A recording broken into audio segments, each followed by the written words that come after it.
All right, y'all, this is the Scott Foil RC30 that I posted in the Facebook group. So right now it is a size 56, weighing in right around 6.5 and change kilograms. So I'm just gonna walk through the build and why I chose some of the things that I chose. And obviously there's still some finishing touches, so the weight will fluctuate once it's all 100% done, but currently working on getting all those little pieces together. So we'll start up here in the cockpit. So this is a 140 stem that I'm using. I'm testing out a new fit. So that's why this is all still kind of as is. Once this is cut and then the cap will go back on, I assume the weight will change a little bit. Maybe we'll lose a couple grams to get rid of all this for the little plastic cap, but nothing too much to really write home about. The stem, it is a two-piece, it's not integrated, so it is pretty heavy. I think this stem weighed in around 240 grams. And these bars are from AliExpress. I think the company's like Bulgogi or something, I don't know. But these are fairly narrow, now UCI legal, thanks UCI. But they are 30 centimeters across from hood to hood, or top to top, and then in the drops they're 35 center to center. So they were legal by the old rules, but they're not anymore. I'm a fairly narrow person, so I do enjoy the fit. I don't really feel too cramped. If anything, I could move out maybe a centimeter or so, but it's not too big of a deal for me. I think these weighed in also around 240. And then I have just the computer mount that works with the stem. I don't quite recall the weight off of that off the top of my head. There will be bar tape and stuff obviously on this, and that will add, a couple grams here or there. Onto the drivetrain. So I am running, this is the Big Rock crankset. I first found it on AliExpress probably 2 months ago, and I ordered it before all the tariffs really were coming through. I'm in the US. So it was not cheap, but not as expensive as it is now. And it did take some time to really get to work. So it is Q factor is a little wider than what I had on here, which was Dura Ace. And then for my chainring, because it is an aero bike, I went with an aero chainring, Pasquest 54 tooth. I think this is 190 grams. And then, of course, the big elephant in the room is no front derailleur. So I live in a predominantly flat area, coastal city. So I never really use my front chainring ever. So I figured I'd save some weight, save some aero, get rid of it. The offset on this chainring is a little weird. So this is a 3mm, and then I do have another 3mm of spacers in there, and that was to work with my Shimano Dura Ace group set. It was pretty loud without any spacer, so with that I was able to achieve a little bit of a better line, but it's still a work in progress, and the spacers and everything of course also had a little bit of weight. Chain is freshly waxed, so nice and clean. Have not really ridden it since I did that. Of course, Dura Ace all the way through to where I could, so rear derailleur, brake calipers. I still do have all the cables and stuff for the front derailleur if I want to put one on. I figured that would be easier than trying to rerun all that cabling through. Let's see, what else? For brakes, these are from, I think it's tiparts.com. I don't remember the exact brand. I'll put it in the description or whatever of this video.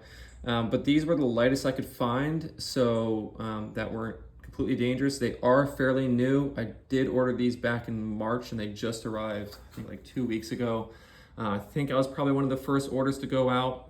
Unfortunately, I haven't been able to really test them too much. I've been dealing with an injury, but they are 20 grams lighter combined over Galfers, which are currently, I know, kind of the standard. Pedals, have the new Femero Asioma Pro RS one, so that saved me about 50 grams over the old ones, and mine were getting a little long in the tooth as well from a lot of hitting turns pretty hard. Saddle here, I have the Prologo Scratch M5 with the neck rail. This does not have the cutout, and I believe with the cutout that could save another 40 grams or so. But I do see, you know, when we talk about lightweight bikes, there's always someone with that saddle that has zero protection on it, no padding, nothing, and some people swear by it. Not for me, but you know, if you wanted to go with one of those, you could easily save, you know, probably another 80 or so grams off of this. No bottle cages on there. I do have, excuse my mess, these, which have served me great for probably close to 3,000 to 4,000 miles now over pretty bumpy terrain. They weigh 7 grams each, been fine. I am looking at getting some more Aero ones that fit in here, specifically the Cannondale gripper Aero bottles. I have seen someone use the Trek ones or the Propel, but because I'm such a low weight right now, I figured I could do some work to try to get a little bit more Aero. And I think two of the biggest elephants in the room to really help me achieve this weight is, I guess, three. The wheel set cassette. So this cassette is the Goldix, however you want to say it. I think there's another brand out there that has the same one. This is an 1132, and it weighs 140 grams, I believe, which is around 100 grams lighter than the Dura-Ace. I've been running it for close to probably 2,000 to 3,000 miles now as well. It's still in pretty good shape with my wax chain, rid it in the rain, grit, snow, you name it. It's been pretty rock solid. I have not compared it to a Dura-Ace cassette to, you know, really comment too much on the shifting quality, but it does its job. And with the freshly waxed chain, especially, it's pretty darn quiet. The wheels, these are the biggest ones. So these are custom made from carbonbikekits.com.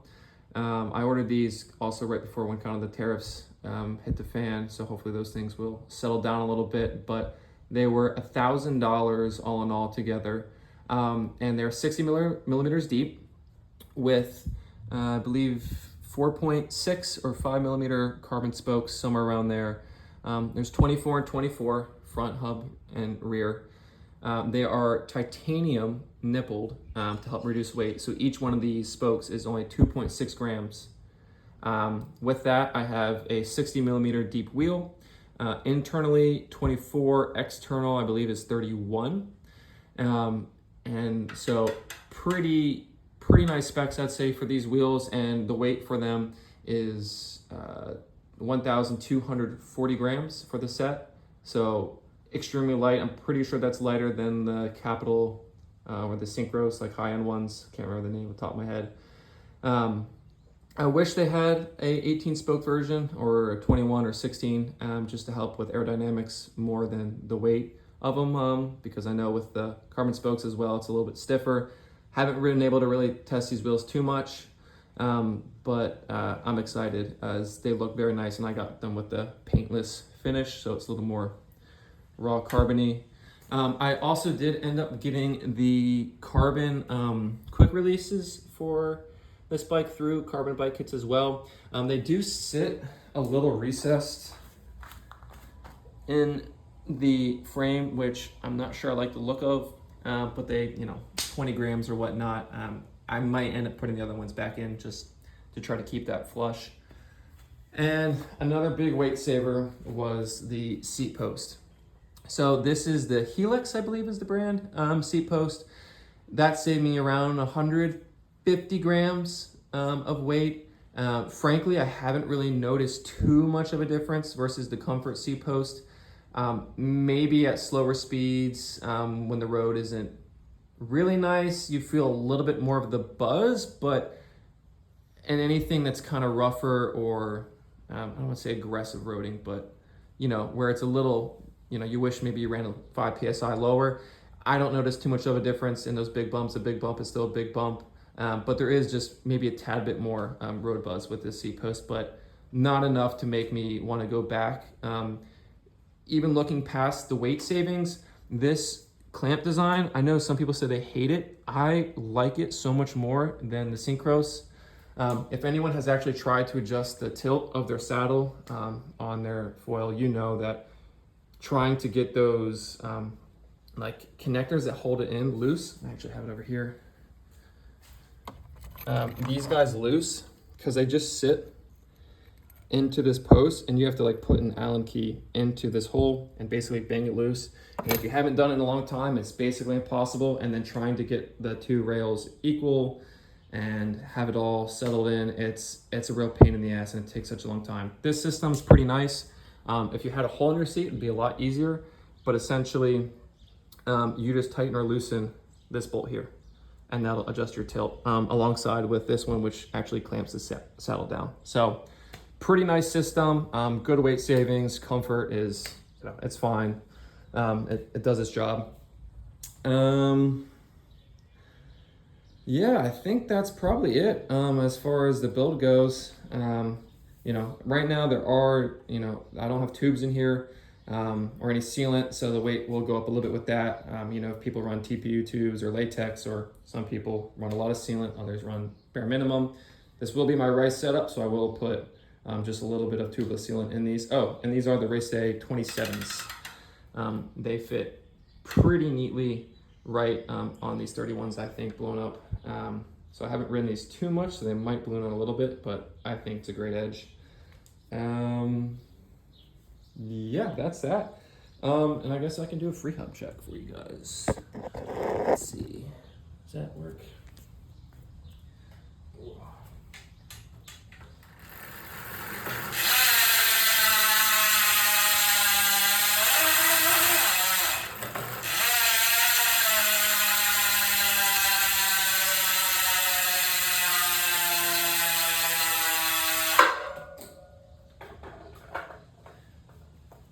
So yeah, that's my Scott Foil RC23, and kind of, yeah, put it to what I want. Let me know if you have any questions.